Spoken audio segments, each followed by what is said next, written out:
Good evening, everyone. I hope everyone's having a great morning, great afternoon, great evening, wherever you are on our big, beautiful blue planet. I say this, God, I've been saying this for over 22 years now. There's nowhere else I want to be but right here on Wednesday night. I love being here. We have a great audience. We have a wonderful worldwide audience mixed up of all kind of great people with different types of knowledge. I just love being here. It's just a lot of fun.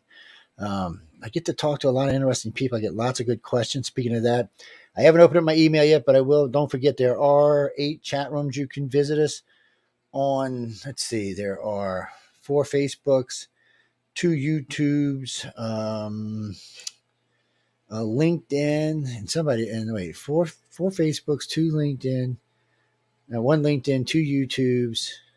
Oh, and hell, there's somebody else besides that I'm forgetting for some reason. But when I look at them and see, I'll actually tell you who they are. But you can check us out on all of those pages. Yes, we added LinkedIn a few months back. It's a lot of fun. We're going to be adding Twitter. I'm sorry, we already have Twitter. We're going to be adding TikTok at request of a lot of our regular listeners. Asked me if we could put it on TikTok. Not as easy as it is to add to other venues, by the way. So, hey, look, TikTokers, if you're out there listening, if you're one of the people who have one of the venues out there, hey, look, pay attention. We want to add you to our live lineup, and there's got to be a way. I mean, I have enough listeners or viewers there to go live. And I notice when I do go live, we get a nice audience, but trying to tie it into this system has not been exactly the easiest thing I have had to do. But I want to welcome everyone who's tuning in tonight. We got a lot of stuff to cross tonight. And one of the subject matters is basically, why did the government? I wanted to talk about this when it first came out, but I was busy with other things. We were wrapping up two sets of condos from Hurricane Ida. My other company was wrapping up, so we were just getting through it, all of that. I had a bunch of other stuff going on besides that. So I really didn't have the time to sit down and go over what I wanted to look at, the research that I really, truly wanted to look at.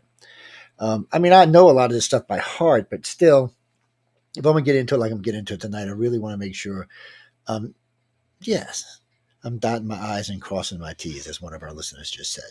From Missouri, no less. Oh, did I say that right? Oh, I know. How did I figure that out? But anyway, I got a lot of friends in the government and the military over the years. I mean, I've been doing this for 40 years. I do. I have a lot of friends in the government. I have a lot of friends in the military. And because I have such a high security clearance, I am pervy to a lot of information that they'll tell me because they know it's safe.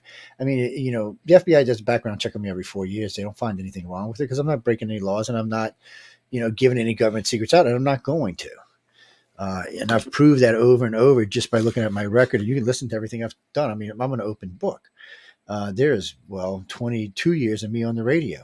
I mean, we're talking countless hours of radio. And so just 22 hours, 1 hour a year for 22 years? Nah, a lot more than that. I think on Wake Up USA, it was close to 1,500 hours. It was, no, I'm sorry, it was 500 hours. I apologize. Wrong show. And then we did some other stuff, but people don't realize I do UFO Undercover. I think UFO Undercover is probably, I don't know, UFO Undercover is probably about 5,000 hours, maybe 6,000 hours with regular shows and specials. And, so, and then with the Wake Up UAs, it's like I said, it's about 6,500 plus some other stuff, about 7,000. So in the UFO field, I have about 10 to 12,000 hours. But I don't do just UFO. I do other sciences. We do politics. We get into quite a few other venues. So if you add in everything I have personally done, you would be amazed how many hours I personally have on a lot. So like I said, I'm an open book. You can go listen. I've coined a lot of stuff that's in the field these days, both in paranormal and ufology. It just aggravates people, so they try to take credit for it, like the blood type study. I have watched. Thank God I came out with it 12 years before the first time anybody ever said anything. And the websites don't lie. Anybody can check the website and see how long it's been on our websites. So, yes, we're the ones that brought it in. We're the ones that brought in the blood type study. We're the ones that brought in the gray reptilian human questionnaires. We're the ones that did all of that. The downloads and all that comes directly from ICAR. A lot of what you hear in the field, and you can go back and backtrack to when certain ufologists were on Wake Up USA. So this is 20 years ago, and none of this stuff was being talked about then because it was taboo. Most of the people I brought on, because remember, the name of the show was Wake Up USA, a UFO study. They weren't there to talk alien abduction. They were there to talk about UFOs and stuff related to UFOs. Unfortunately for them, I was there to talk about people making contact. That's the reason I got into the field. UFOs are great, but UFOs are never going to prove shit. you have to have an alien. You have to physically be talking to an alien, or you're not. I mean, you. And today, most UFOs that are reported are drones. Drones and digital cameras have allowed for so many fake UFOs that it's just, and really good ones. But first rule when it comes to this, if it's too good to be true, it's probably not true. The only downside to digital is, so if I go out in my yard and take a picture, like just a yard, or like the bayou behind my house, right, in the setting sun, and I bring it into my house and I load it on my computer and I slide in, not crop it, slide in a UFO. There's no grayscale, none of those pixels. And then I download it back to my phone as one picture. And then I upload it to another computer. As far as anybody knows, that was taken from my phone. And there's no way to tell the difference that it's not. And they could be fabulous. And it's really easy to fake them. That's why we tell people, if you're going to be a ufologist, you're going to be a UFO hunter, like a lot of people in the field claim to be, first rule, analog cameras. You want to have digital with you because you need that extra high def. So you want to have those analog cameras, but you want to have both high def, a good Kodak, maybe a 400, 800, maybe an 800 film, or just you can buy store-bought Kodaks with 400 high-speed film in them. It's great for this kind of stuff. You can get stuff enhanced for night.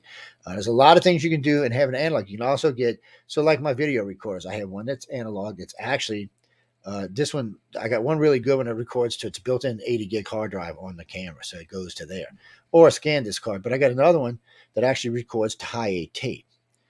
So recording with both of them makes it almost virtually impossible to hoax this, because one of the two cameras would show it up, or it just makes it a lot harder. It makes proof easier for me and debunkers harder for them. So, and you want to take these, you always want to remember, get things in the picture other than the UFO. We need to be able to know height, size, distance, and you need to have other things. So if you've seen some of the ones that Sci-Fi has put up back in the day that I posted, Sci-Fi used about a dozen of my videos over the years. And you'll see one particular one. You can hear me talking. I get out of my car. I'm talking to my wife. I had seen something weird off to the left, and it was hovering, and then it started hovering, and it started going down. So I zipped up to a place to park on the beach, and I got out. And by the time I got out of my car and got my camera, it had disappeared behind the trees. I was like, well, I don't know what the hell that was. That just pissed me off. So I'm getting ready to get back in my car, and I look out and I see this light sitting in the horizon, straight out over the Gulf of Mexico, right at the horizon. So on this particular day, the cloud deck was 5,000 feet, and you can check the cloud deck on any weather place, and you can find out what the cloud deck is wherever you're at. It's not real hard to do. On this particular day, the cloud deck was 5,000 feet.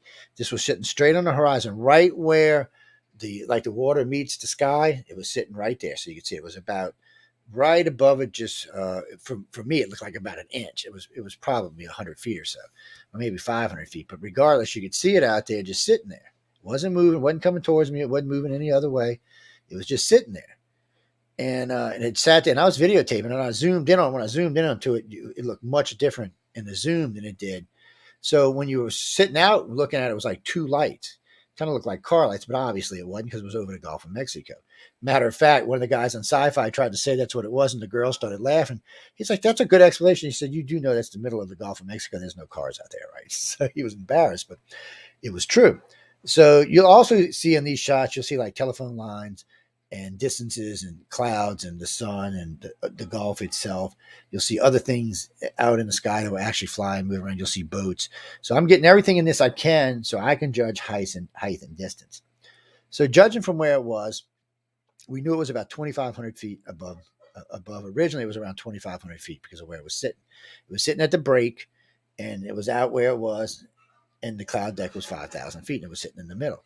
But then it dropped down. It just kind of just softly floated down, just a steady, small, slow rate, maybe a foot every 10 or 20 seconds. And then it seemed like it stopped around 500 feet, approximately 500 feet. Now, it's big because it's at least 7 miles out. It's between 7 and 10 miles because the horizon is at 10 miles. And it's really almost in the prefaces of the horizon. So we're figuring 7.5, maybe 8 miles out. So being able to see this thing the way you knew it was pretty big, Because if you look at a tanker, like a 300-yard tanker out in the Gulf of Mexico at about 10 miles, it looks like it's about that big. This thing looked like it was about this big. So it was actually pretty big, whatever it was. So we sat there, we watched it for a while, and then it kind of started moving like towards us in a forward motion direction. You can see it just kind of moving, not real fast, just kind of moving along. So while it's going, I had Linda film, and I get on my computer, and I have Airport Monitor on my computer, and I have JTrack on my computer. Well, so I can track stuff in real time. I can track satellites, yes, satellites, and I can track air traffic in real time. So Airport Monitor, what it allows you to do is it keeps up to 1 year in back data, but it also is in live time. So you can track all the flights in the United States, for that matter, most of the world, in live time. You can see what flight it is, where it's taking off, where it's going to, if it's military, if it's a helicopter. It's just great. You can tells you what type of jet it is, what the flight number is, the whole 9 yards. The thing is fabulous. So I look on it. There's nothing, nowhere around this area. And you have to remember, Eglin Air Force Base is straight out from where this thing is. So that's why at first I just thought maybe it was a big C-1 or something coming in. But it wasn't. So, we know that we don't see anything. We see other planes coming in on angles coming into the airport, but and those are on the film. You can see them going by, but they're just typical airplanes, and they act like typical airplanes do with their little green and red flashing lights, and the way they come down on approach, and as the afternoon got on, it got a little darker, so they started using their headlights, and so you could see all that. I mean, there's no doubt what you were looking at was airplanes. So that was another good thing that was in this video, because you could tell the difference between whatever this thing was and an airplane. And it's still there. It's been about 20 minutes at this point, maybe 30 minutes, and we're still watching it. So I pull up JTrack, nothing on JTrack, nothing. There is no satellites anywhere coming anywhere in that area. So I went back to Airport Monitor just to double check, and there's nothing. So at this point, I called Keesler Air Force Base and said we had a unidentified bogey out in this area, and the guy started laughing, and I said, well, can you put me through to the tower? I just want to make sure y'all have this thing, because it's not showing up on my Airport Monitor. And the guy says, oh, you're tracking it? I said, yeah, it's in real time. He said, okay. So he sent me to the tower. I told the tower, the guy asked me, so on the thing, you can move it to where you can see the coordinates or estimated coordinates. So I give it to him. He said, there's nothing there, anything. And I said, well, I got a video of it. I mean, I'm watching it in live time. He said, really? He said, not a ship. I says, no, it's too high up to be a ship. I said, when we originally started watching it, it was half the distance of the cloud deck. He said around 2,500 feet. So even he knew. So we're both thinking, what the hell is this thing? So then while we're talking, Biloxi Police PD calls in and asks them if it's one of theirs. While I'm on the phone with this guy, he's actually telling me about what the cops are asking him, which is just weird. So while he's got me on hold, I'm listening. I call the Biloxi Gulfport International Airport and say, hey, I'm on with the CB. I'm not with the CBs, with the Keesler Air Force people, and we're trying to find something. We see something out in the Gulf, and hovering around 2,500 feet. We're trying to figure out whose it is. Is it y'all's? And he said, "Let me send you the tower." Tower comes back. He said, "We have nothing there. There is nothing." He said, "Nothing at all. There's no planes there at all." But yet you can clearly see this. And what's so great about this is you can hear me talking in the background. You can look at the videos. You can hear me talking about the JTrack and the airport monitors. And this is the correct way to chase UFOs. If you're going to do UFO hunting, this is the way to do it, because then you're eliminating everything else anybody could say. Oh, it's natural phenomenon. Oh, it's weather. No, we already ruled those two out. Now we ruled out that it wasn't military. We ruled out it wasn't commercial. There were no jets or helicopters of any kind flying anywhere. We ruled out that it wasn't any type of satellite system. We ruled out, matter of fact, we checked with Gulfport Harbor Control to see if there's any ships in the area. He said there wasn't nothing scheduled to be within eyesight for 2 days.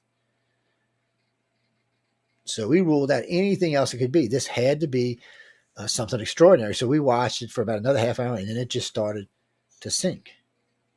And it disappeared into the water and was gone. You could even see for a little while what looked like a glow coming up out of the water, and then it just disappeared.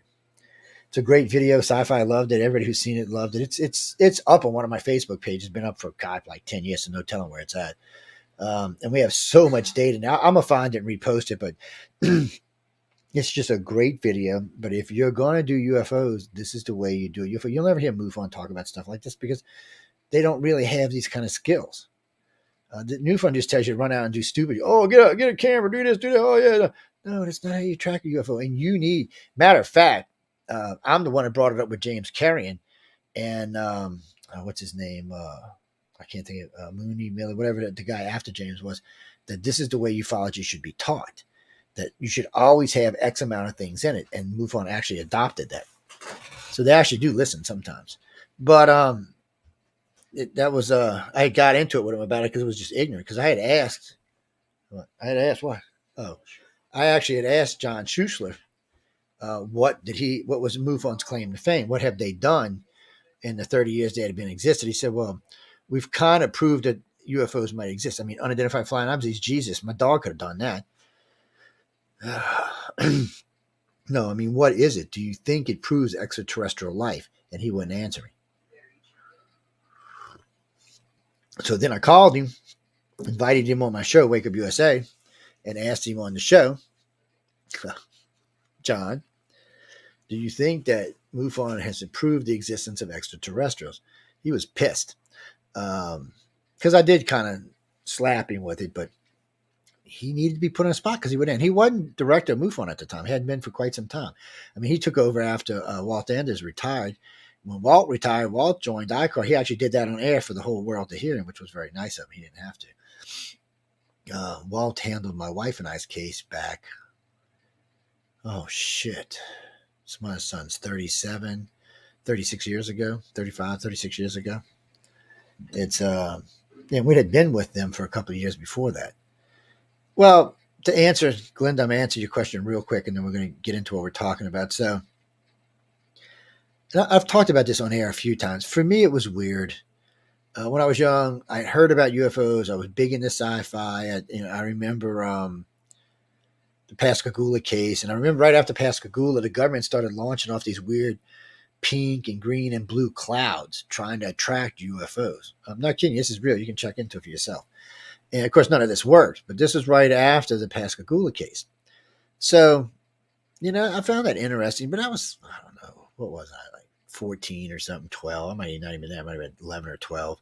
Wasn't really into that. Wasn't really thinking about it. Life goes on.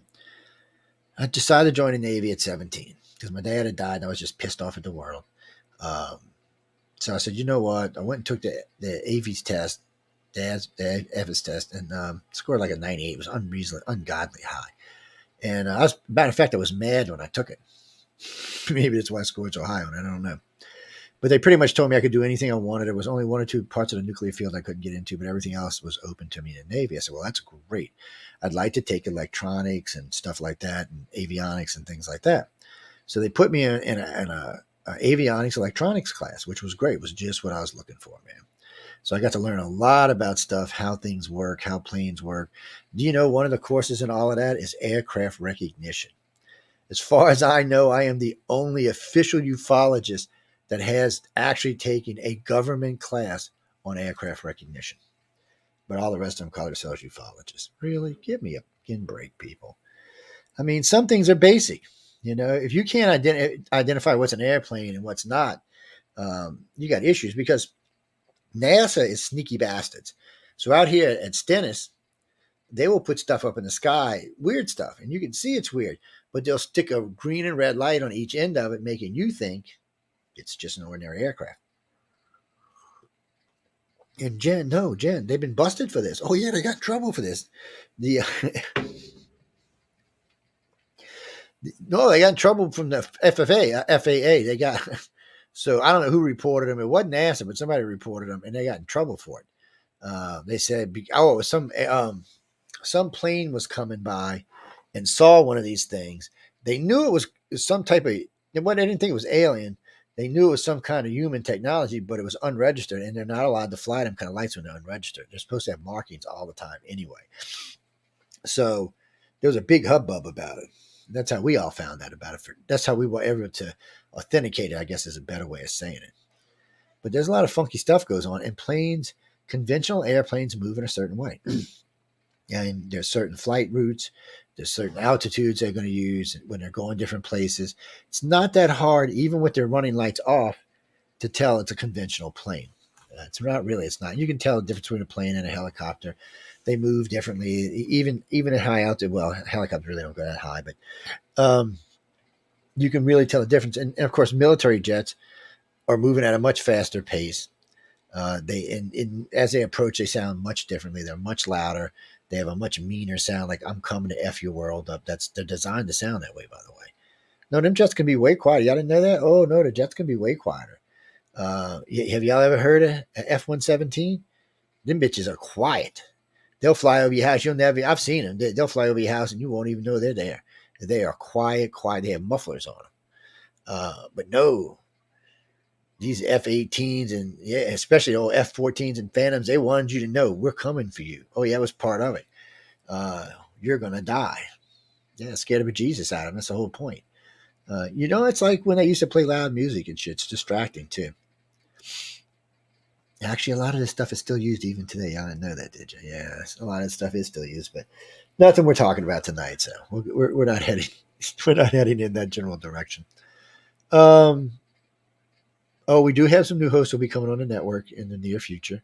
Matter of fact, Emily will. How you say it? Men's House, my house. I'm gonna have to ask her how you pronounce her name. Damn, I can't even speak tonight. Um, she'll be joining us Friday night, hanging out. Um, but no, we've retired a few hosts, and a couple of hosts retired on their own. But I think there's 4 or 5 altogether that we're going to be replacing. And starting January 1st, the station will be opening up its daytime slots. Yeah, so stuff for y'all to think about. Nothing we're going to talk about tonight, but stuff for y'all to think about. Yes. What do you mean? How do I defend myself from that? You mean from the alien menace? Oh, I got just a thing for the alien menace. See, yeah. The alien menace is not when I approach Joe, because Joe will. Yeah, it's called the probe stick. It's an alien probe stick. That's what you call it. Yes, it's We're gonna actually be giving one away later tonight. Oh yes, we're gonna be giving away a lightsaber tonight. No, we already gave away Kyle Renz. We gave away Kyle Renz. We've given away Roz. We've given away Master Windu's. We've given away Qui-Gon Jinn's. Oh no, you mean Obi-Wan? We're giving away 2 Obi-Wans. We're giving away the new Obi-Wan and the old Obi-Wan. Yes. We're giving them both away. Along with, I don't know if you can see him back there, but Fear is right here. I'll move the camera a little while so you can see it. We're going to be giving away some books tonight as well as the show goes on. But anyway, getting back to what we were talking about. If you're going to really get into UFOs and stuff, and see, this is the government right now. It's like, oh my God, oh my God, oh my God. Yeah, okay, bullshit. I'm calling bullshit on the government, but we're going to be back to that in a minute. But if you're going to be one of these people who want to get out there and help the government or help yourself or whoever, do it right. Make sure you have the right kind of cameras. And I'm telling you, make sure you have analog and digital. And if you can afford it, both in cameras and in video recorders. Most video recorders you can use as a camera anyway. But you want a store-bought. The reason it's so important to have like a Kodak store-bought camera, one, it's hard to screw with grayscale on picture for pixelation and stuff like that. But more importantly, you're not developing the film. A company's developing the film. You can have it done right there in front of you if you want. I've done it more than once. I made sure they developed it right there so I could watch it process.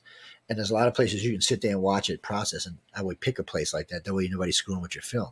And you can videotape the whole thing. So it gives you even more credibility on the film. So you know for a fact after watching this, there has been nobody screwing with the film. So the only other way you could hoax it then would be with some type of props, and usually digital can show you the difference. So can grayscale on that as well. There's just, if you do it this way, you're just lending to more credibility to your efforts and proving whatever you saw was not of this world, I guess is the best way to say it. What's that, Jackie? Oh no tie tonight. Yes. No tie tonight. No. Just I don't think so. No tie tonight. No. I usually do wear a tie, and I was gonna wear either a gold one or a purple one that goes with the shirt, but no, not tonight. I'll just let it all hang out. Yeah. And well, if the camera was down, you could see more, but it's just facing up here now. Uh, Renee, a real question. So, when it comes to why the government all of a sudden did this out of the blue, well, the government needed to refocus the international attention back on America. And what I mean by that is there was like France had put out a video, Mexico had put out a video, Spain had put out a video, the UK was about to put out a video, somebody else had put out a video. And these were all of what they like to call YAPs, unidentified aerial phenomena, which is the same thing as UFO, unidentified flying objects. It's more up to date, it's more modern. I don't really care which one you use. It both means the same thing. Unidentified aerial phenomena, unidentified flying object. Either way, it's something flying around the sky that we can't identify. Well, you UAP is not the best way because unidentified aerial phenomena doesn't necessarily mean it's a craft of any kind. When you usually say unidentified flying object, it suggests something different. The other one is a little bit different, meaning that it could be maybe it's a wild duck that we couldn't tell was a duck, or a flying condor that we thought was a UFO, things like that, or more paranormal being. I don't think there's any paranormal when it comes to ufology. Ufology is exactly what it is. I'm not okay. Before I get people writing me 5 million letters, I do believe that there are some paranormal events that happen to people who have regular contact, but paranormal is a bad word for 2 reasons. One, it's not para to these people. It's normal. Okay. There is no difference to them. It's everyday life for them. So it's not a paranormal event. It's a normal event for these people. This contact is normal. These things that go on are just part of their everyday life and have been for a lot of these people for 10, 20, 30, 40, 50 years. So calling it paranormal is just kind of rude. And secondly, poltergeist activity suggests a high energy activity. It doesn't mean that it's demons or gods or any of that thing. Like in Close Encounters of the Third Kind, remember all the stuff moving around the house and making noises and bumping into people and stuff. You remember all the toys when it did that?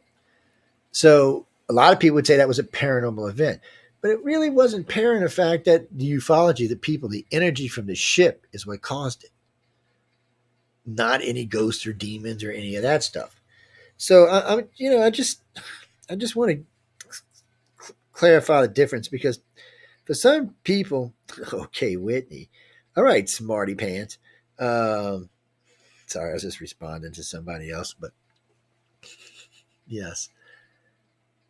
Well, I just want people to understand there's a difference. That's all, and that it's not necessarily demon or alien. I mean, demon or ghosty, when it's simply a reaction to the craft itself.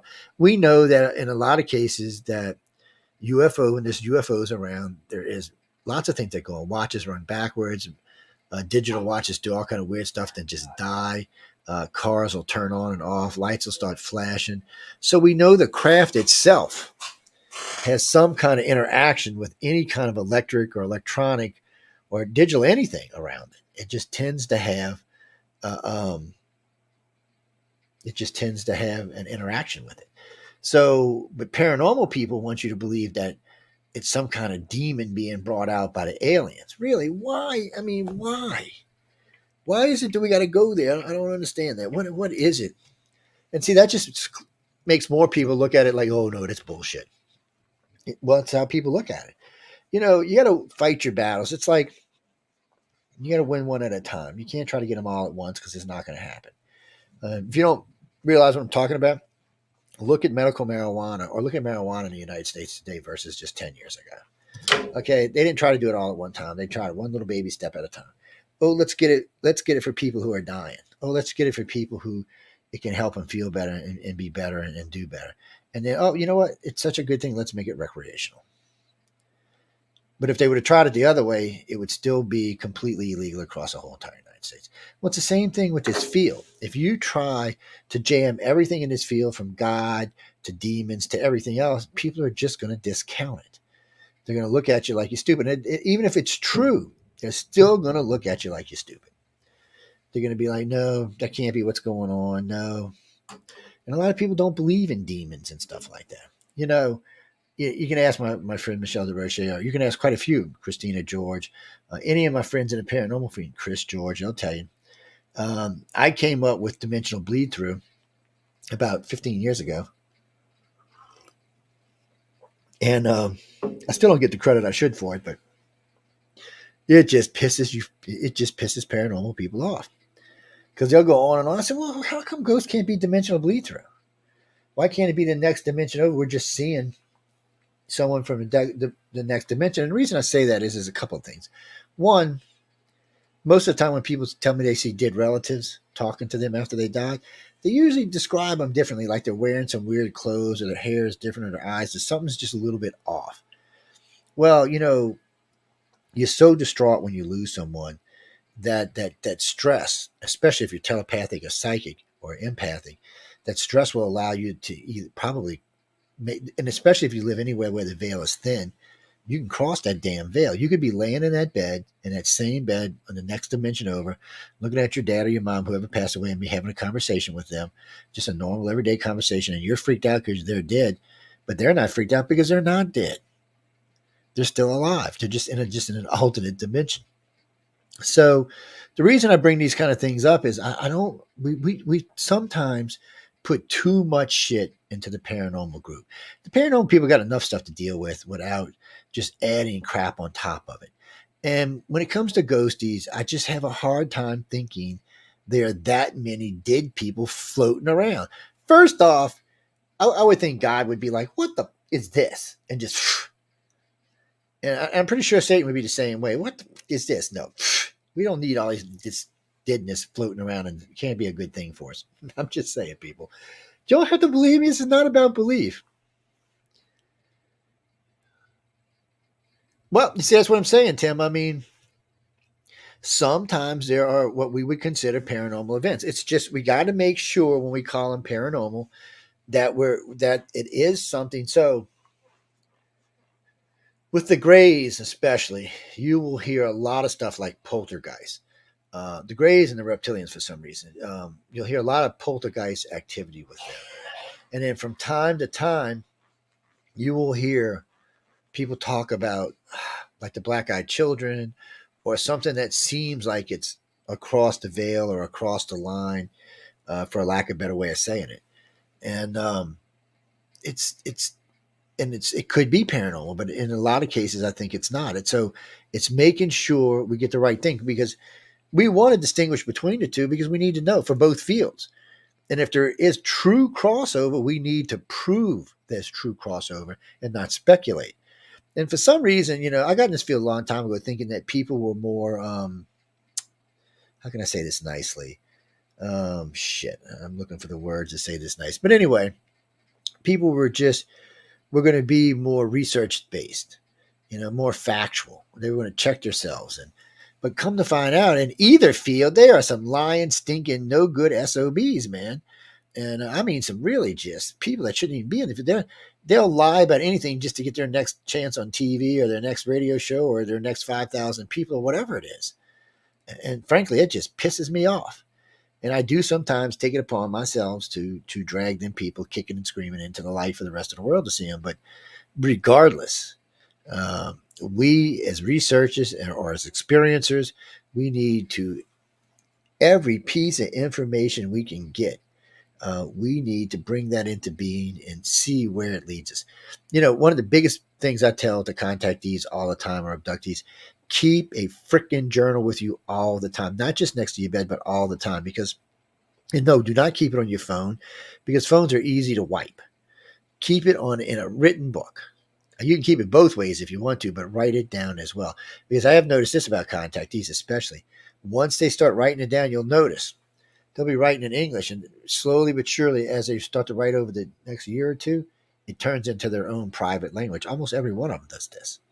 And what's interesting about these languages is they look a lot like each other's language. Like they saw a language really close to this somewhere, and they're copying the symbols. I find it really fascinating. Um, so obviously it's out there, and you can see, you can watch it in progression of their daily writings to see how this happens. It's I find it fascinating, actually. No, I'm not Spock, smartass. It's but we just need to be authenticating stuff. And right now, the government is wanting us to do their work for them. They're like, look. We can't really prove this. We're having a hard time with this. As it is, we're blowing each other up. Things like this. And I'm laughing. It's but it's. I just get flustered with it sometimes. I want the field to be better than it is. You know, it's not all about your last time on TV. It's not all about your last book you published. It's about the truth. Whatever it is, it's about the truth. And just try to be factual and try to do clean, real research, like we talked about. So, ufology, real fast again. Get yourself an analog and a digital camera, an analog and digital video camera if you can. If you can record on high eight and like that, and use Kodak film, and remember, you don't have to go out and buy an expensive camera for the for the film camera. Just go out and buy a Kodak instant camera, not an instant camera, but you can get instant if you want. But I'd go out and buy a Kodak camera. They even got Kodak cameras you can put lenses on, and use it because, like I said, it's concealed, it's closed, it's locked, closed, it's film. You're gonna have to take it to someone to have it developed, and you can videotape the whole process while it's being developed to prove nobody's tampered with the film. The deal is today, and right now we're in a better environment than we have been. So if you take these steps, you're likely to be taken much faster, and your information and your data is probably going to be pushed much further because they can go through the steps. You can say, well, look, I got these cameras, I did this, I checked my airport monitor, I checked my J track, I checked with the local authorities. There was no airplanes, no boats, no planes, whatever, no nothing in the area at the time. You can rule out all of this stuff. So all you're left with is this weird anomaly in the sky. And then at least you can go, okay, and it's not nature because there's been nothing natural reported, and it's not weather. So what does that leave? Well, it pretty much leaves something extraterrestrial. Or it puts you in a position that no one can argue with you that it's not extraterrestrial. Because if they say, well, it's a plane, nope, you already proved it's not a plane, it's not a boat. Nope, nope, nope, it's not weather, it's not a fireball, it's not anything natural. You're running out of things here, buddy. So once they've exhausted it, you're only left with the obvious, and that is some type of extraterrestrial craft. So, and like again, try to get stuff in the pictures and the videos, power lines, water, beaches, anything that's in the area. When you're panning, zoom in and out, zoom all the way in and all the way out. And as you zoom out, try to catch other stuff that is in the area on the film because it'll help us judge distance. So, if you're like get a pole next to you and the pole looks like it's 16 feet and you pan out, that 16 feet will virtually be invisible if it's like 4 or 5, well, even 2 miles out, 3 miles out. So, this helps you to judge size of this thing. If you can see it at 10 miles, it's big. It's big. Quarter mile, maybe aircraft carrier size or bigger. It's something big.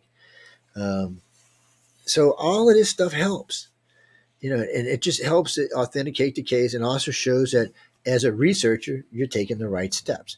You're not just going, oh, well, it's an alien craft.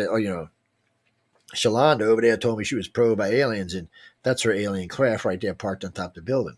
Really? And who's going to believe you? Just the nutters. And we don't need the nutters. One of the reasons you can't get funded in this field is because the nutters rule the field. Or non-professionals rule the field.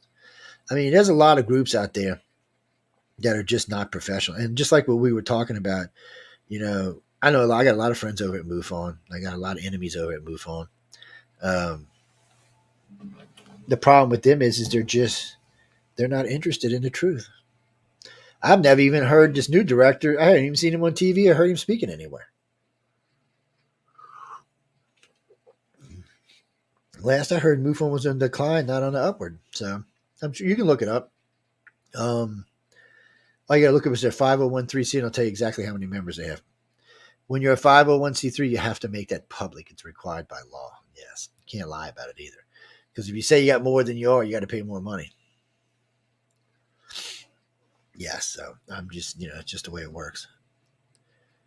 What do you mean, Reese? You mean, why don't I know about that?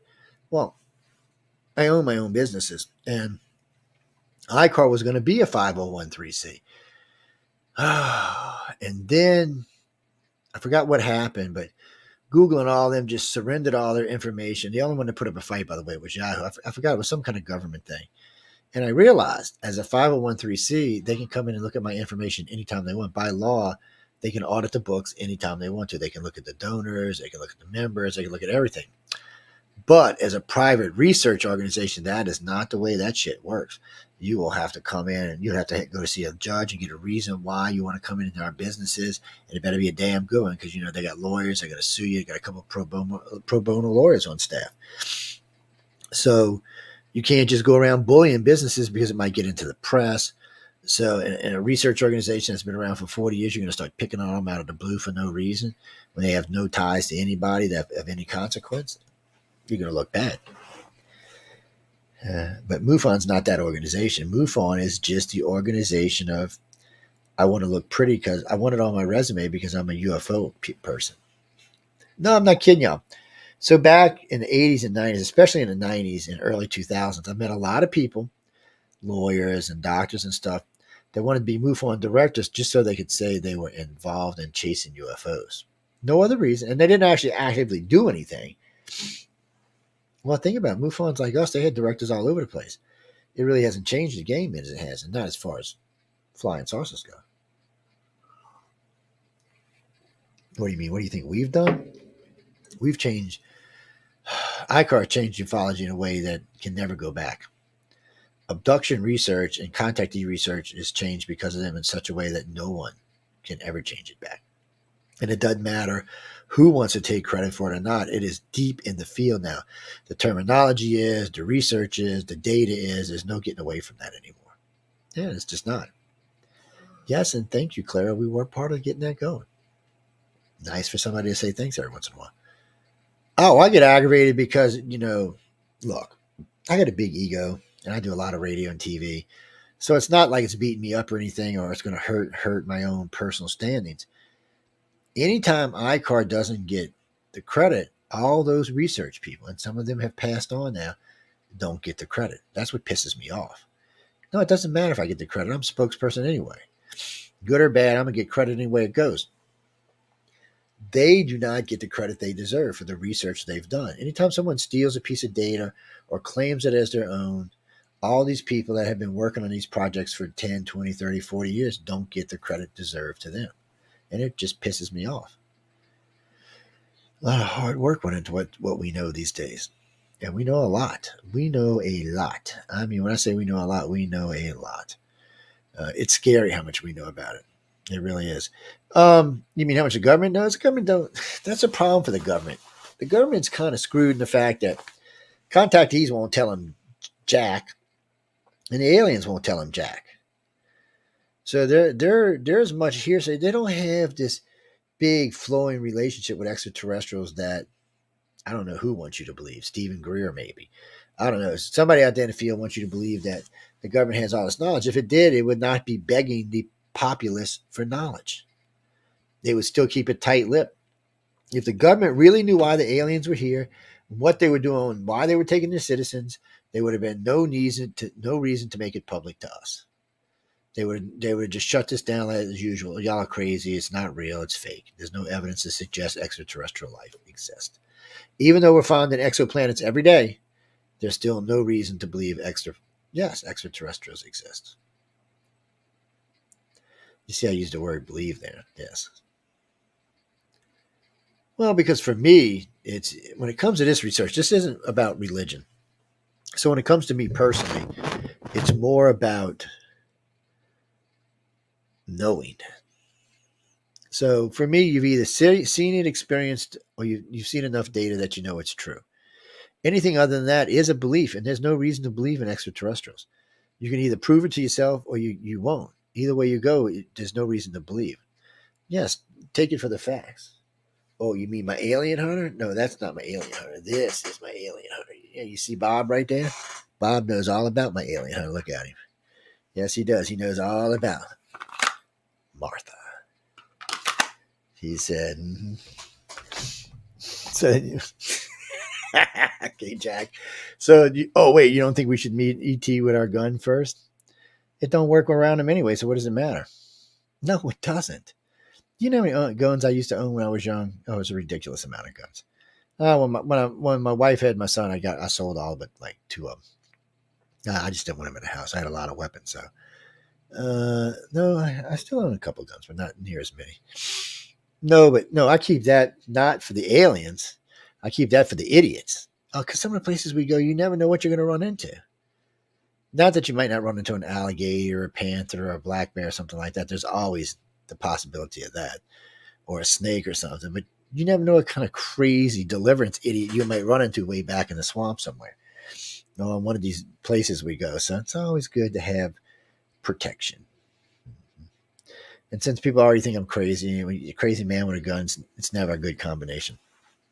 I know. Yes, we are going to be giving away Obi-Wans in a little while, probably in about 20 minutes. As far as this goes, let me see if I can pull one down right quick. So we're going to weigh two of these tonight. Let me get my fat fingers out the way so you can see it. Ooh.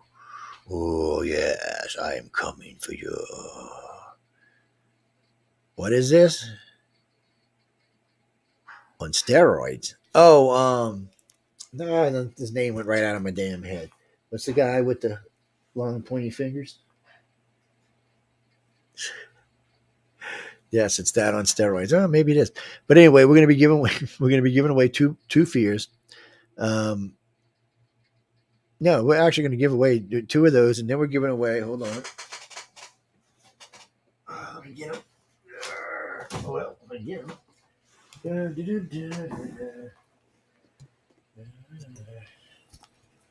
Yeah, fat finger eyes. Okay, here we go. Oh man, let's see. Let's get some wires out the way. So this now we're giving away sets of threes of these. Two of these we're giving away these in sets of threes tonight. This is Writers of the Future edition 36. It's an anthology. There's 12 stories in there. Or there might be 14. Some of them have more. Great stories, a lot of fun. They would be considered PG-17, I guess. No, there's not really heavy sex or stuff like that, but they're really good. A lot of them are really good. This is hold on. This is 37. The reason the covers are similar is because they themed this out because 36 and 37 was held at the same time because of COVID. Both books came out the same year. I was actually there for it. And there's a lot of good stories in this one. And this is the last one, which is three stories in there I particularly like. I kind of fell in love with on the airplane. And this is 38. This is from this year. Now 39 is done. The winners have all been picked. The gala will be in April, and they've already on edition 40 now.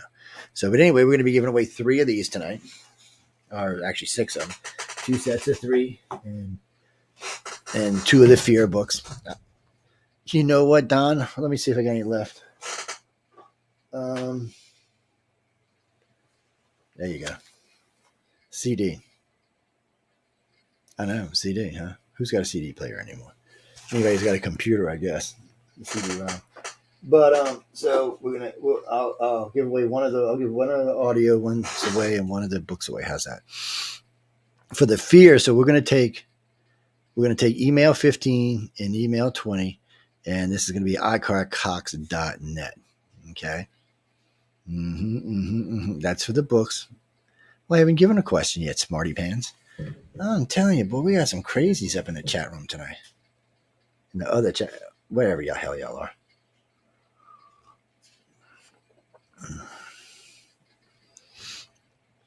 Well, I'm going to give y'all an easy one. Each year, Writers of the Future has a gala event. So this is a two-part answer. What city is the gala event held in? Okay. Y'all got that? What city is the gala event held in? And who sponsors the event? Yes, 15 and 20. Whoever the first one for 15 is with the right answers will get it in 20. Well, if you don't, it'll just go past. So yeah. We'll announce them in a little while. We'll give y'all some time. I haven't even opened the secondary email up yet. I only got the first one. Right now, I'm reading off my messenger. Yeah, I've got my messenger open. Well, Messenger for Facebook and Instagram. Yeah. Well, I have them all stuck together into one messenger. Well, I don't even know how I got the two together. So originally it asked me, do you want to put your Instagram and your Facebook together? I said, yes. A couple weeks later, it says, would you like to merge these pages? And it was 4 pages. I'm like, sure. So I merged the 4 pages. So now 4 of my pages, 2 Instagrams and 2 Facebooks, go to all in one messenger. Actually, it's kind of nice. Yeah, I haven't been able to get my long hair, my second Facebook personal page. It won't let me do that one for some reason, but all the rest of them are cool. No, we still ain't got time. I even open email up to look yet. Calm down, man. Oh, you mean about the shows? The best thing to do, you can email me at iCarCox.net, or you can jump over to the Outer Realms main page and just send it to Michelle DeRocha. Either way, it doesn't matter. You can send it here or you can send it there. I'm just going to forward it to Michelle anyway, so that's why I said you could send it to her. Yeah, well, that's what she does. I don't have no idea, man. Well, no, my email's open now. Yeah. So y'all can start sending them in if you haven't already sent them in. Anyway, I keep getting sidetracked with this stuff, so let's get this out of the way and get back over to here. Yeah, we'll get through some questions real quick. You mean, Jesse? To be honest with you, so let me do this a different way. So let's say the government knew everything. They knew why the aliens were here. They knew why the aliens were visiting. They knew everything about it. Okay. So if they were going to come forward, why wouldn't they just come out and tell us all instead of this bullshit and show us some half-ass videos that it might be something, might be a drone, might be something else. Why not show us something good? I mean, if that's the best footage the government's got, they're in deep shit, don't you think? I mean, there's way better footage out there floating around on the internet. There's authenticated footage better than that floating around. Hell, we've got a video taken from Eglin Air Force Base of a saucer land, and it's still posted on the alienenigma.org, it's .org and .com site. Yeah, you can still find it there. Yeah, we posted the pictures there.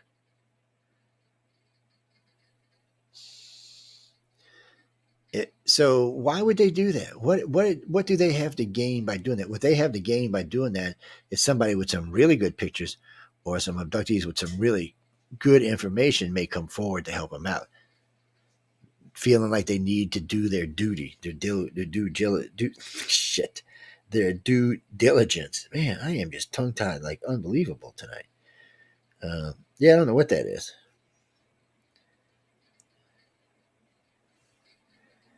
Let me do this. Okay, sorry. Well, I don't know why. Why else would the government do it? There's no reason for them to tell us anything. There's no reason to show us anything. What, you think they wanted to be? Oh, good. The American government was showing us stuff, or the French government was showing us stuff, and we didn't want to be left out. You know that's bullshit. Donald Trump said he wanted to show you stuff. Bill Clinton said he wanted to show you stuff. Ronald Reagan said he wanted to make friends with the aliens or blow them up, whichever came first. But still, we don't know anything, do we? Tell me what you learned from this congressional meeting. I want to know what you learned. Tell me what it is that you learned. Tell me why this should be anything. Why should we even be talking about it? The media is not talking about it. The media is talking about Donald Trump. So let me get this straight. The government comes out and says, oh, we think aliens may be real. But the media goes on and talks about Donald Trump and screw the aliens. So what's more dangerous to us, Donald Trump or the extraterrestrials?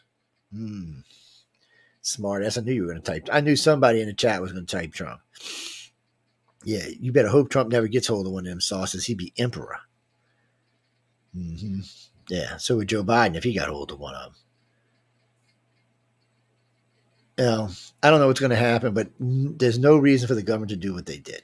The government is not here for good means. They're here for really wanting to screw with us. They're wanting to get their hands on some real contactees or some real people. Because let me tell you something. People who see UFOs are contactees or abductees. Yes, and people tell me, "Oh, that's not true. Anybody can see a UFO." No, that's bullshit. Do you realize there are 8 billion people on this planet? 8 billion people on this planet. Okay, there's UFOs flying all over the place. Why is nobody seeing them but people who've been taken? And a lot of people, just because they don't know they've been taken, doesn't mean they haven't been. UFOs, when people see UFOs, it's one or two things: they're either being taken or put back. That's what it's for. It's a reminder to help kick your memories off, to help you to try to adjust. Because sometimes on the ships or at the places you are, sometimes you might have been taken enough that you may have started, you're not scared anymore.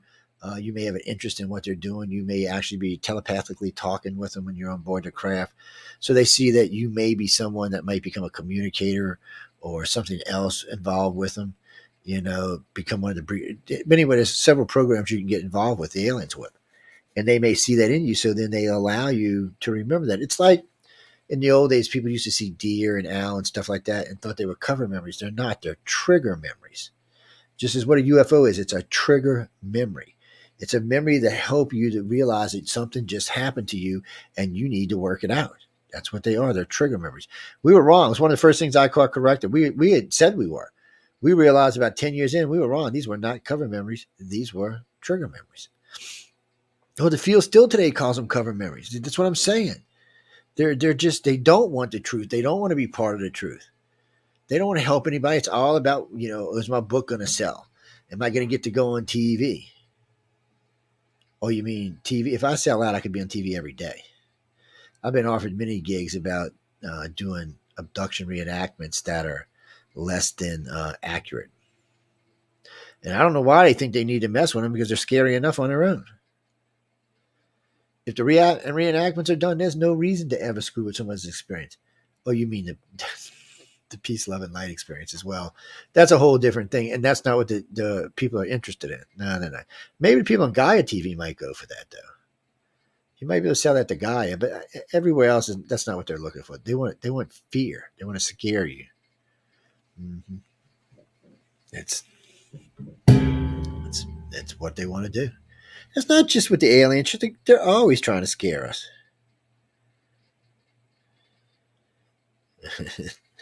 It's I'm gonna get off my savers.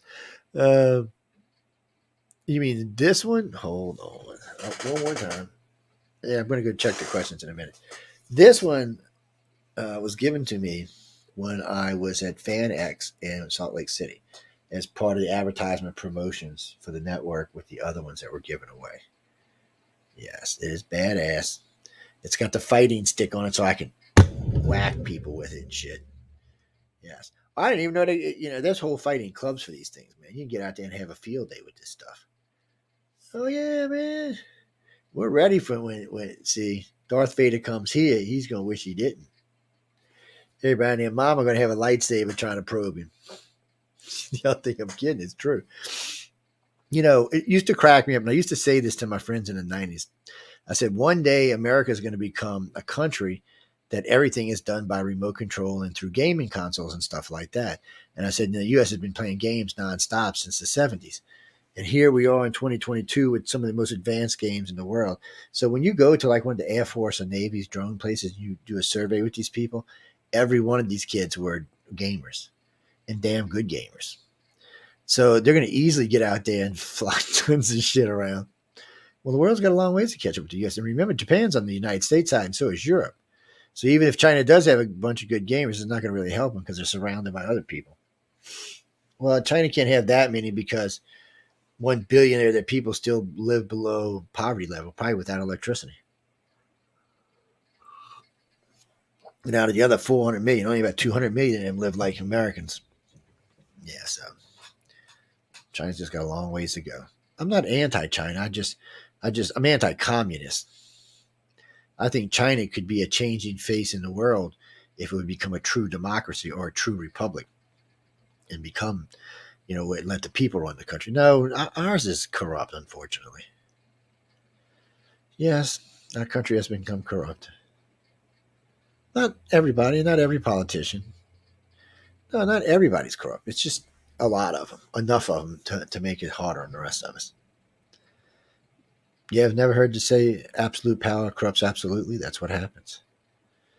And when you let people have the same Congress seat or the same House or Senate seat for decades, you're asking for trouble. And not all of them are going to be bad, but there are going to be enough. Mm-hmm. Hillary Clinton's an extraterrestrial. She might be. She's gotten away with stuff nobody else could get away with. She might be an ET. I don't think so, but you never know. But anyway, getting back to the government, there's no real need for the government to tell us anything. The government's searching here. And I've been saying this for years. The government does not know as much as people think they know. They just don't.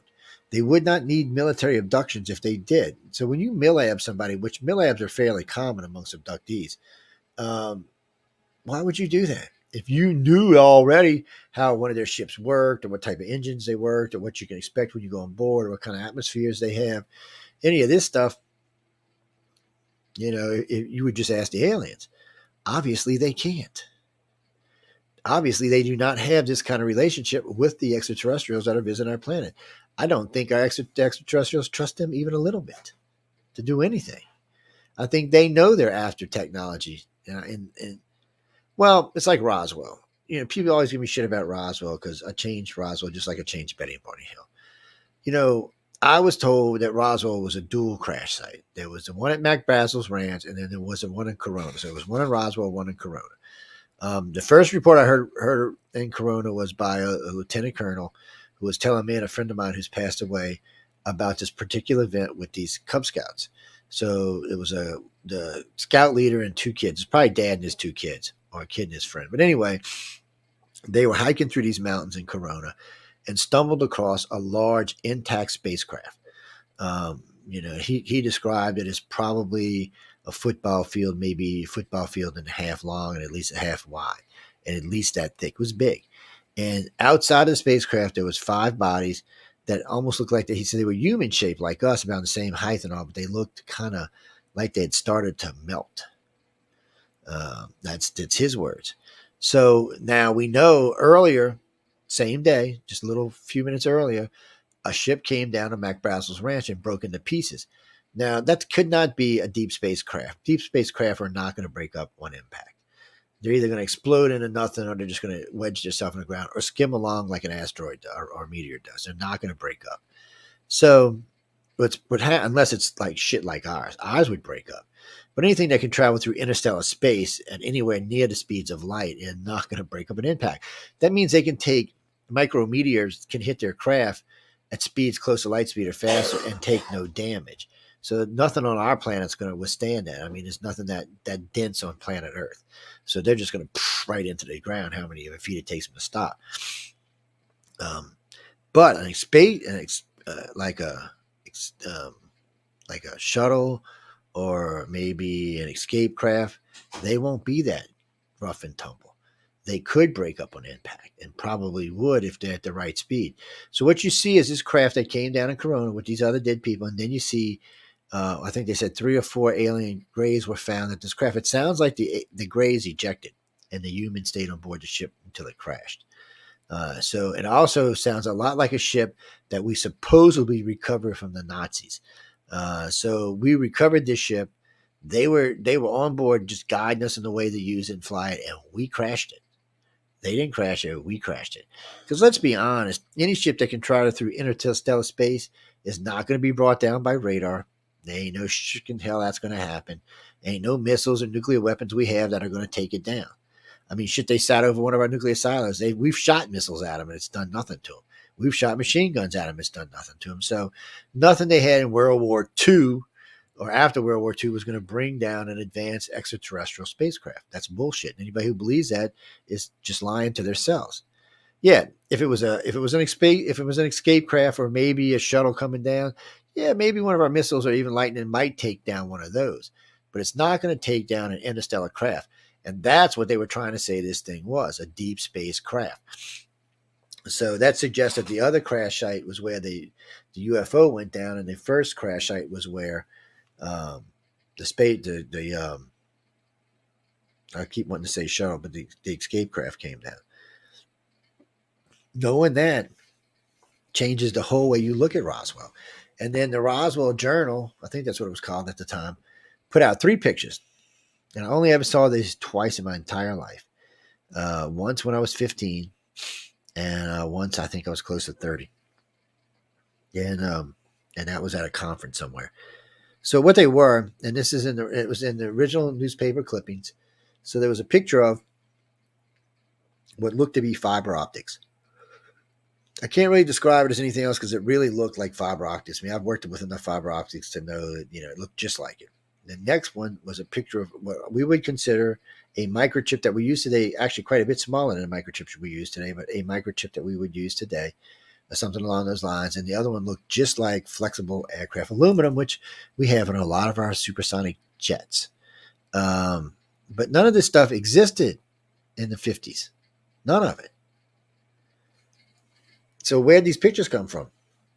And what was this stuff? So we may have recovered stuff from the escape craft to help us move along. But it makes sense to me. The Greys were not going to let us keep a ship that would have advanced weapons on it or advanced space drives. Just a drive that can cross intercontinental space probably is enough to wipe out our planet or a big chunk of it. So they're not going to let us have those kind of things yet. We're not ready for that. But things like, the other things we just talked about, yeah, we're ready for that kind of stuff. We're ready. And we had to reverse it back and work it out. So, we use those technologies every day today. So, yeah, maybe that Gray said, okay, well, you know what? That's not technology that will wipe them off the face of the planet. That's technology will help advance their lives, which for the most part, it's done. The microchip has changed our world in ways none of us can even imagine, or where it's going for that matter. It's changing our world every day. You mean Elon Musk? I love Elon. Don't be picking on Elon. If I was the government, I heard a government today talking about wanting to pick on Elon. Elon has a much bigger following than any politician in this country. I would be careful picking on Elon and his 120 million followers in the United States. Yeah, altogether, I think the man's got over 200-something million followers across his page. I would leave him alone. If you're a politician, this is not going to bode well for you. He's not in here to help. He's in here to help us. And if you don't want him helping us, then get out of it. Elon actually wants to help the population. Yeah, he wants to come to Mars. Okay. Elon freaks me out because I've said this on the radio a million times. So I'm listening to Elon talk. And he's talking about Mars and going to live on Mars and his colony on Mars. His words, not mine. And anyway, he's talking about Mars and how great it's going to be and how everything's going to be so great there and blah, blah, blah, blah, blah, blah. And every time he gets into this, I instantly start thinking about Moonraker. I don't know how many of y'all ever seen the James Bond movie Moonraker. And the guy who built he's like Hitler, who builds this place on the moon with all these gorgeous, good-looking people. And every time I hear him say this, I instantly think of this guy going, now, Elon, are you going to go to Mars and cut Earth off? Are you going to hate Earthers and build your own image, your own world in your own image? Those things scare me a little bit. You can't, sometimes your ego takes over. Well, he's brilliant. I mean, the man is brilliant. Do you know he's launched more satellites in space and more things in space in the last 5 years than NASA has in its entire existence? For that matter, I'm pretty sure within another year, he will have launched more things in space than everyone on the planet combined since we started launching shit into space. Yes, in the end, he's going to have something like 15,000 of those Starlink satellites up there. He's just launching every day. And he's the only one I've ever seen launch consistently, sometimes 2 in one day, 3 or 4 in a week. NASA can't do that. NASA can't even get one rocket off the ground in 6 months. Come on, give me a break. But this guy just launched them like they're nothing. Nobody else can do this either. Russia's tried. China's tried. Shit, if China could get him over there, they'd bring him over there tomorrow. He's like the new Werner von Braun. Yes, he is like the new von Braun. I think part of him wants to complete von Braun's mission. Most people don't know this, but Werner von Braun was never wanting to help Hitler conquer the world. Werner von Braun wanted to go to the moon and to Mars. His goal was to go to Mars and establish a colony on Mars. This is Elon's goal as well. And so when we built the ship to go to the moon, this ship was actually supposed to be designed to go to Mars.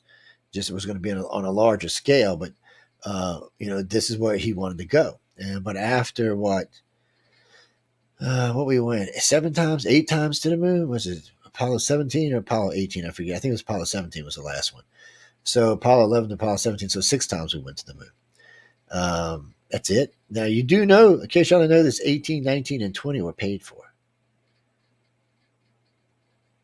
They were already paid for. We still didn't go. Yeah, it wasn't costing the taxpayers anything. It was already paid for.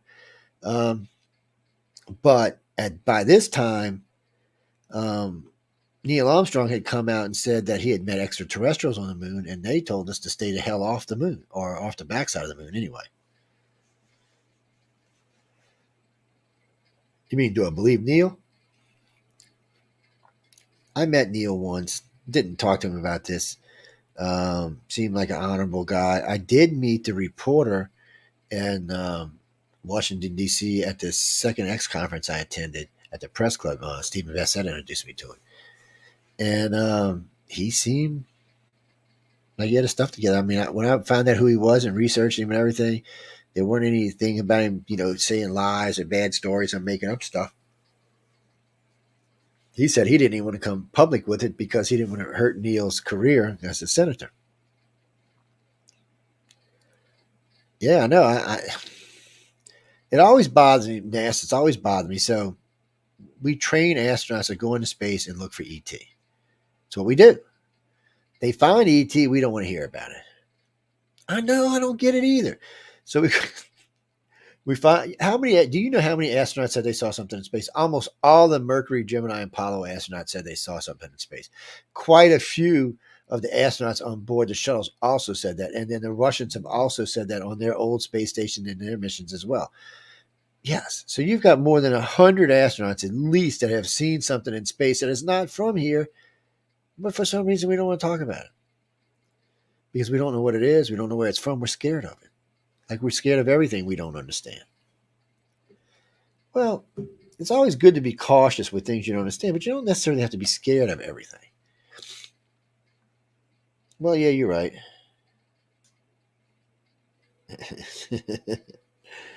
It's for the lightsabers, we haven't done the question for the lightsabers yet. It's the ones we done for the books was about Elrond. Oh, I almost gave it away. About what city that the gala event is held in every year. I should have said what city a month, but what city is the event held in every year? And who sponsors it? Who sponsors the event? That's all I'm asking. But you got to know both questions to get the books. Yes, that's for the fear book. Well, that's for the fear book and the CD. We're going to give away these in just a few minutes, and at the end of the show, we'll probably give away the lightsabers. We'll give away at least one lightsaber tonight.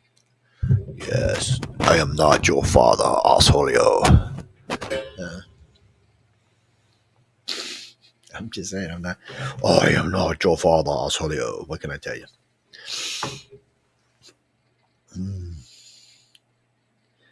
I guess the real question is, ET's been here a long time. Why haven't they come forward? Why haven't they come in the public? It seems like in the early times, in the Sumerians and Egyptian times, and even in some of the Mesoamerican times, they seem to intermix with our populations. But really, I can't find anything after about 1600 years ago. So in Europe and in the Middle East, it seemed like all interaction stopped, open interaction stopped with the beginning of Christianity or when Christ was born. That seems to be when most of that stopped. That's when the reptilians went from being praised and happy and being the bearers of life to being the enemy because the serpent got us kicked out of the Garden of Eden. But in the Mesoamerican world, which was still active at this time, because it goes back 3,000 years, it was also active at this time. But somewhere around 1,500 years ago, it just stopped. The reptilians became all the evilness all around our planet anyway. Even though they're supposed to be an agrarian society, they just, I guess, because of the way they looked, and then the new way came into being. Christianity, whatever you want to call it. Well, no, Muslims and Jews and all are, yeah, they're pre 2,000 years ago. Mm-hmm. Christianity started after that. The Muslim religion, the Jewish religions were already around. Yeah, Christianity was the new kid on the block. But you got to wonder, what was it that instantly threw the reptilians into being evil? And what also cracks me up is how many stories there are of the Ark and of Adam and Eve. What I mean by Adam and Eve, the creators, a lot of people. So in Eve's case, she took a bite from what? The apple of knowledge. It wasn't the evil apple. Remember this, y'all. Got to remember your training or your schooling. The apple itself was never evil. It was the apple of knowledge. And she became self-aware. It was the first thing she did. She went and put some clothes on her naked ass. She realized she was naked in front of the serpent. She said, whoa, whoa, whoa, what you looking at, serpent boy? And she went and put some clothes on. Because they had become self-aware. And the reason I bring this up, according to the Sumerians and the Egyptians and a few other races, there was a race of beings on this planet like ourselves that were, they weren't sentient like we are. They were a slave race and they were a bred slave race. So they didn't know that they weren't supposed to be a slave race. That's just what they were. They were a bred slave race. They were here to help the human type aliens into colonizing or doing whatever the hell they were doing with the planet at the time. The reptilians interbred with them and mostly created the society that's here today. You don't have to take my word on it. Every human on this planet has a reptilian section in their brain. I don't care. My good Christian friends, guess what? The reptilian is inside of you. And that's a science fact. Sorry. But my reptilian friends get so mad. There ain't no reptilian in me. I mean, my Christian friends. There's no. I said, yes, there is. Without it, you wouldn't even be able to tell me there wasn't any. It's what makes you the person you are, man. It's what gives you the awareness around you. Doesn't make you evil. It makes you aware. It's a difference. If you want to be evil, that's your choice. But having the reptilian section in your brain does not make you evil. It makes you aware. It helps you to want to get involved in the world. It doesn't necessarily make you more aggressive, but it does make you more active and more wanting to be involved in stuff. It's science fact, people. Sorry, don't get mad at me. Yes, but anyway, the reason I bring that up is because the Sumerians talk about this slave race, and then they talk about these reptilians that used to come in and rape and steal the women and bring the women back, and the women would bear children, and the children were born differently. And I say this all the time. The first time I heard these stories, I thought they meant the children were deformed, like part reptilian or something. But that's not what they meant. The children were more aggressive. They were more challenging. They asked questions. Well, why do I have to plow? Why can't you plow the field? Why do I have to do this? Why do I have to do that? I mean, they sound like every kid we have today. Why I got to do anything? That was the start of the species that's here on the planet today. Somewhere along the line, the Greys got their DNA involved too, but our original ancestors are probably some monkey, and the humans and reptilians is probably the original ancestry of here. It's one of the reasons they're not going to ever find alien DNA, because it's already inside of us. We're already part of that race. Yeah, so it's going to be hard to say. Yeah, that's what I'm saying. It's a different kind of thing. Well, it's like the blood type thing. When we started the blood type study, what is this, 2022? So it's 2205. Yeah, so what is that, 17 years? When we started this, we didn't know what we were going to find. We honestly did not expect to find what we found.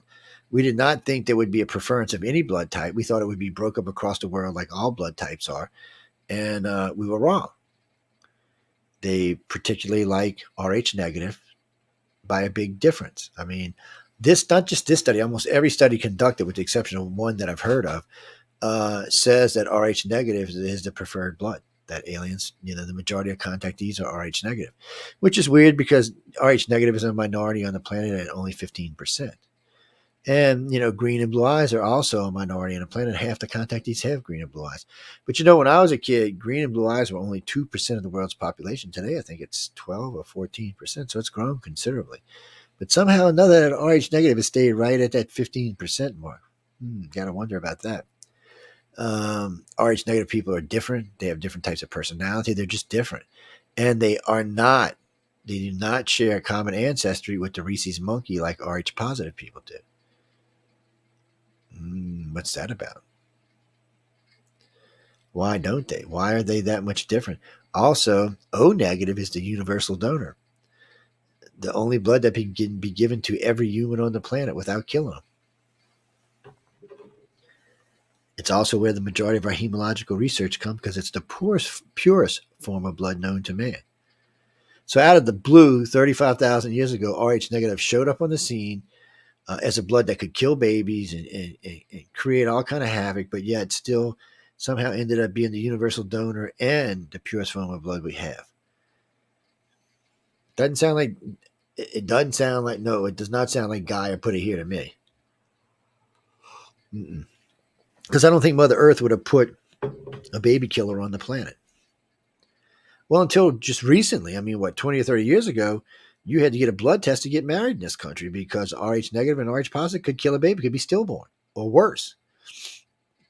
Yes, because the Rh positive would go after the Rh negative and it would cause all kind of havoc. It wasn't until I forgot who found it. It was the anti-dendrogen D gene. I think it was found in Australia, some gentleman in Australia. That became something they could give shots to for, and bam, you could go ahead and have the baby. That's what I'm saying. So we had to invent something to save those babies. But when Mother Nature did this, it was killing babies. So then you have to wonder. So somehow this baby killer still managed to make 15% of the world's population in 35,000 years. So in 70,000, is it going to be 30% or maybe 45%, maybe 50%? And what's going to happen? Are we going to turn into a different species? I mean, obviously there is some difference between Rh positive and Rh negative. Personalities, all sorts of different things. Is this Rh positive's replacement? Is this what's going on? Maybe that's why the government's interested. I don't know. It doesn't matter to any of us alive right now. No. This is all stuff that'll take place over the next 200,000 years. I mean, it's going on now, but it'll take that long to come to fruition. Yeah.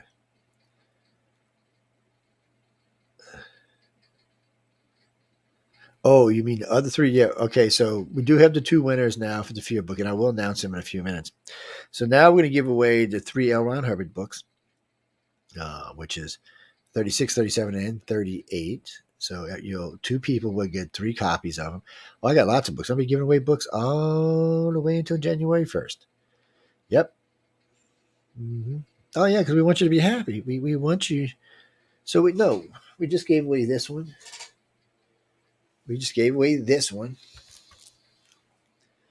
A book and an audio copy.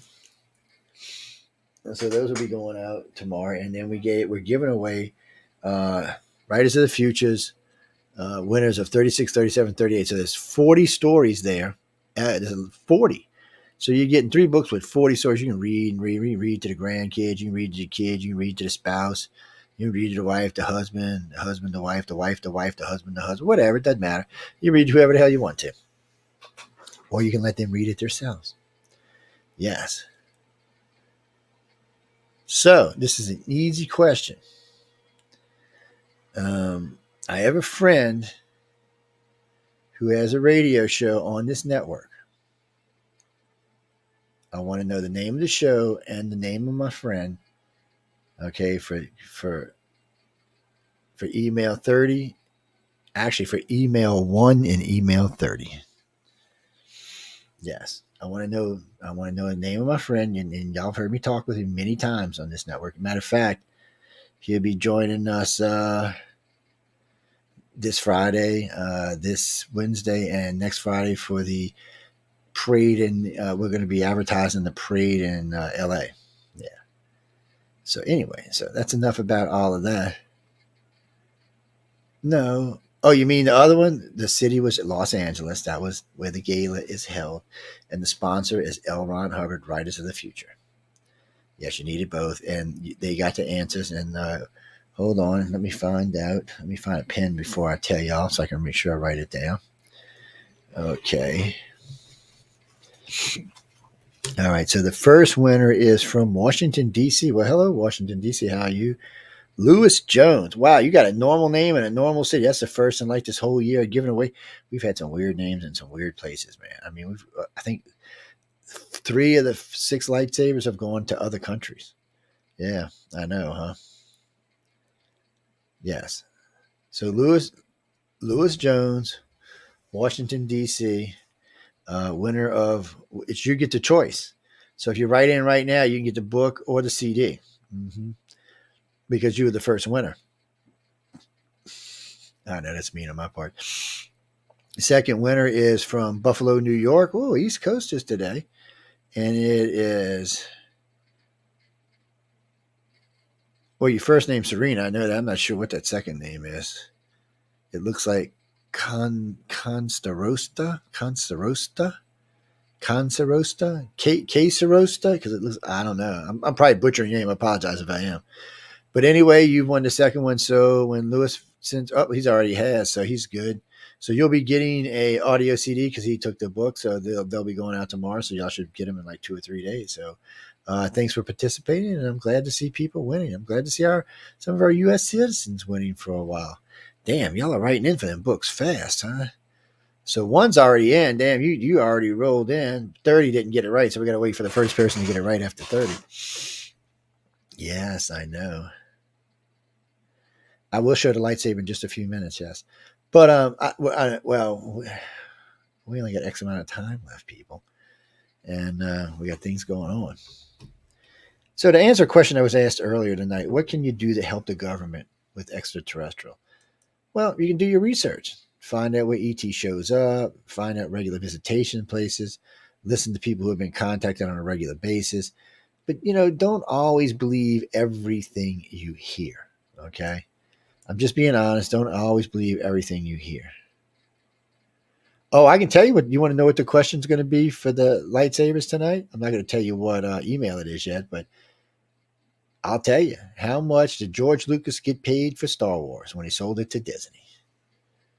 Oh, yeah, I'm going to look it up on the line, but you still don't know who's going to get it. You don't even know which one it is. Yeah, I'll pull it up in a minute. Mm-hmm. Boy, look at the emails. Yeah, y'all done got crazy up in here tonight. No, I love to see people responding. Oh, before we get into anything else, don't forget we will be having show spots opening up on the network.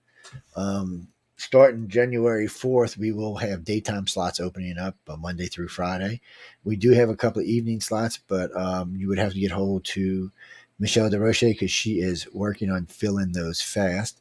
So that's who you need to get in touch with, not me. Because it's going to, in the end, it's going to be her decision. I mean, I'm going to have to approve whatever it is, but it's her decision. And as long as they're not like some babbling idiot, they'll probably get the job. So if I was y'all, I would write to her and tell her if you have a show idea or something. And we do, uh, so y'all know this, we mentor shows. What I mean by that is we bring shows on the network, people who have, like, here's one for you. There's a show on Monday called The Missing Piece with Trish Moe. She's a personal project of Michelle DeRoche's and mine. She's a good host. She's got talent. She's just learning the ropes on how to be a really good, hopefully before the end of the year or beginning of next year, a 1 million live audience host. So, but we do that. I mean, if you've got talent or you got an idea and you want to, let us know. And yes, Jimmy, there are paid shows. You can get on the network for paying for your time slot. And that's a whole different thing. Paid slots get all kind of stuff well, they get produced. They get website attention. They get a lot of stuff. So they also get sponsored. And they get to be sponsored on Google as well, where some of our advertising is done. So all of that stuff comes out to help you in a big way. Yes, hold on. Let me pull that up. I know we're running short on time, so let me grab. I don't want Michelle firing me, man. Shh, I got to behave.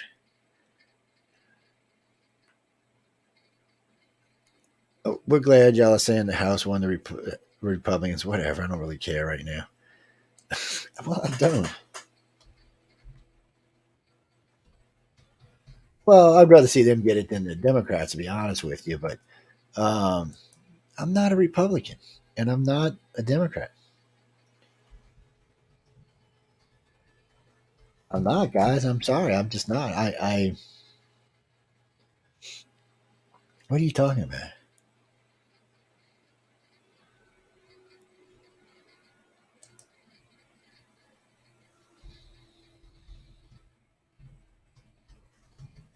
Um, oh, you'd have to ask them about that. I really don't know. I really don't. It's not something I know about. Well, No, I'm getting ready to put Obi-Wan's up in a second. Mm-hmm. Well, you can get them in different colors. I mean, the wands in different colors. Obi-Wan's original was red, but some of the ones we're looking at, like this one right here, you can actually change colors on it. Yeah.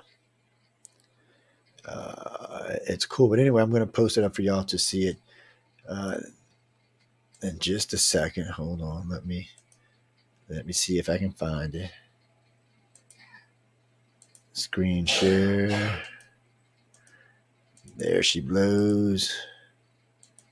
Okay, this is Obi-Wan's lightsaber. Now, like I said, it's usually red, so you can turn it into red. Um, it's tall. It has the fighting blade on it. You see, it's airplane grade aluminum hilt. All the hilt down here is all aircraft aluminum. It has 22 sound fonts. Realistic flash and clash, yes. Uh, Smooth swing, so you. Yeah, the blade itself is 36 inches, which is 3 feet off the hilt, which is about a foot. So it's about 4 foot tall. Mm-hmm. Yes, you got a plug. You can plug it in, so it's chargeable. Some of them battery operated. You want to know how much this thing is regularly? This is what you're getting if you win this tonight. So if you win this tonight, this is 400 regular, $8.99, 455. Now altogether, we've given away about $2,000 plus in lightsabers. So the people who are doing this are great. No, we don't plug them. When you get your saber, they do all the plugging. Yeah, it's the way it's set up. Yes, it's their form of advertisement with us. It's a really good deal. They've actually sold at this point when I talked to them 2 days ago, they have sold 3 times as many as they've given away, so they're happy. They've plus paid what they're giving us plus. So, well, this is going to be a regular thing. Yeah, we were just going to do the 6, but it looks like we're going to probably start giving away 1 or 2 a month from now on. They're happy with their advertising. I'm happy with them. Yeah, it's good for business all the way around. But anyway, that's the one we're going to be giving away. Do y'all remember what the question was? How much did George Lucas sell Star Wars for to Disney? I'll even give y'all who it was sold to Disney. Come on. First one. Who's first one? Look, no first one got it yet. Come on, people. All you got to do is look it up on the internet. Shame on y'all. Here's another version of it right here. This is just another website. I just got it up there. Yeah, well, different websites have different. There are different prices on different places, but um, you got to be careful with the hilt. Some of them are quite sharp. Mm-hmm, mm-hmm. And no, you can't text me, Josh, Chad, and Josh are friends of mine from New Orleans area. They used to be part of our meetup group. Sorry. No, because y'all associated to the group or a friend of mine. No, you can't win if you're friends. Look at this one's chinky. 118. Y'all ain't getting no chinky ones. Who's going to be the first person? Is it going to, you know, what is it? 5 we giving away? 4 out of the 5. No, I'm sorry. 3 out of 5 we giving away having to females. Mm-hmm. Oh, yeah. I know y'all didn't know that, did y'all? One of our friends is right. I guess there ain't no chance. Don't be mean to people. First person. First person. We're just waiting on y'all. Well, we're getting ready to get out here in a few minutes because coming up next is, yeah, by the way, I will be Outer Rum's guest tomorrow night. If y'all want to come by and check us out. And we'll probably give away a lightsaber tomorrow night. Yeah, we probably will. We were supposed to give one away a couple weeks ago and we forgot. Yes, I know. It's going to be cool. Look at that bad lightsaber. Isn't that so pretty? Look at that. It's nice that they do everything in real metals, real materials. I like the fact that some of them you can change the colors on, you can change the blades on. I like that they have fighter blades because there's a lot of fighting clubs now for these. Um,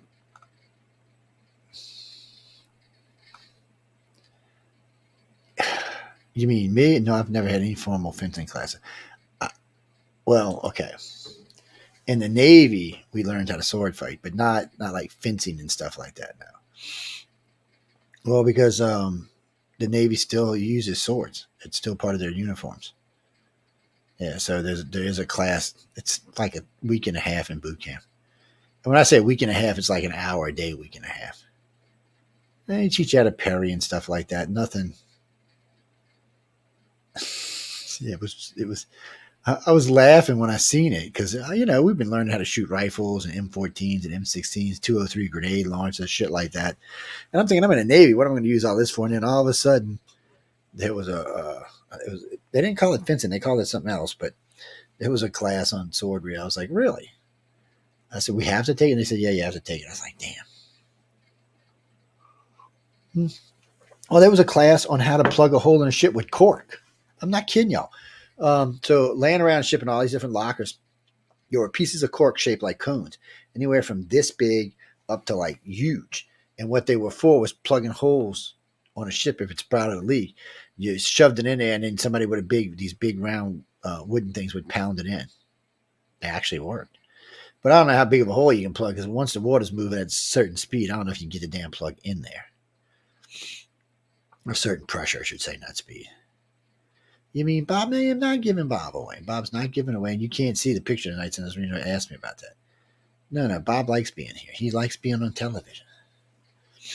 Yes, I remember when the reptilian put his hand over the Gray's head and melted all the flesh off and said, "Here you go."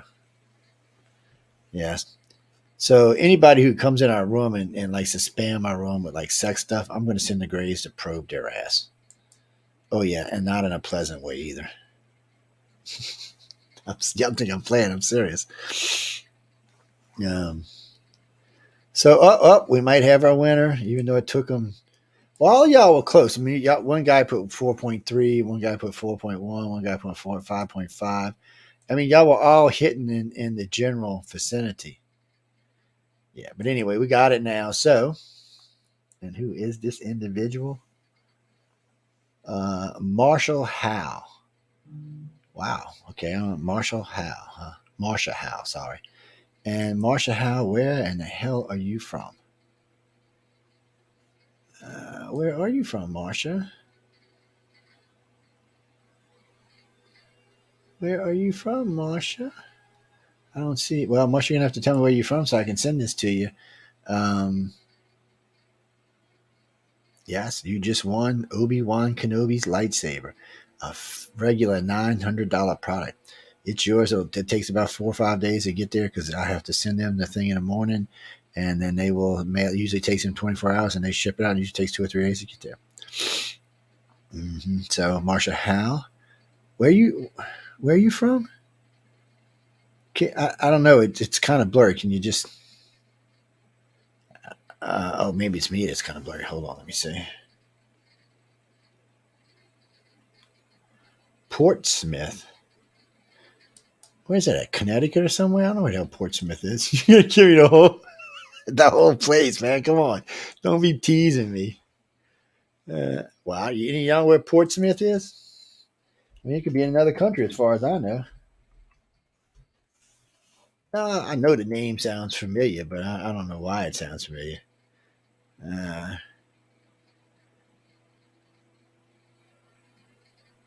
well, I mean, I've heard of it like in all kind of businesses, and I've heard of like yeah, I never heard of it as a city though. I think somebody's messing. Well, look, if you don't give us the real place and mail it to you, you don't get it. So remember that. Uh, if you're scared or something, that's fine. Tell us now. We'll give it to somebody else tonight. Yeah. So just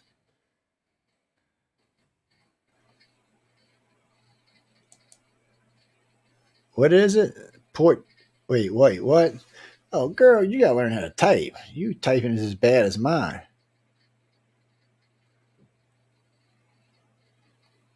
Oh yes, yeah,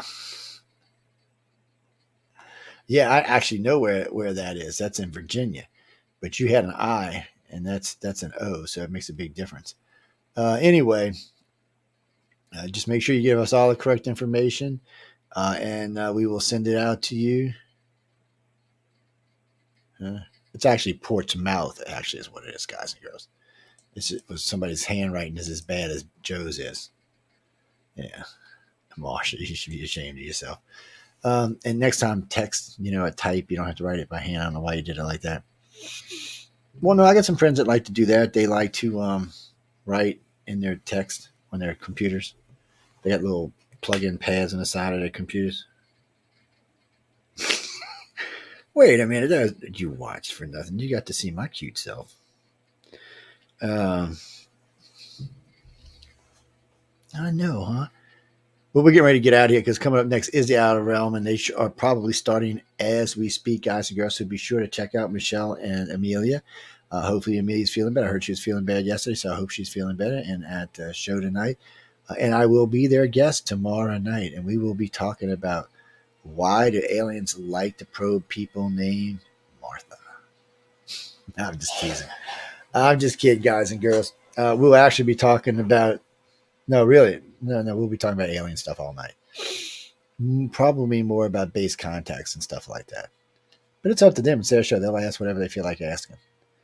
Yes, and they know me pretty well. We've talked many times over the years. So, anyway, guys and girls, on that note, good night and stay tuned for the Outer Realm.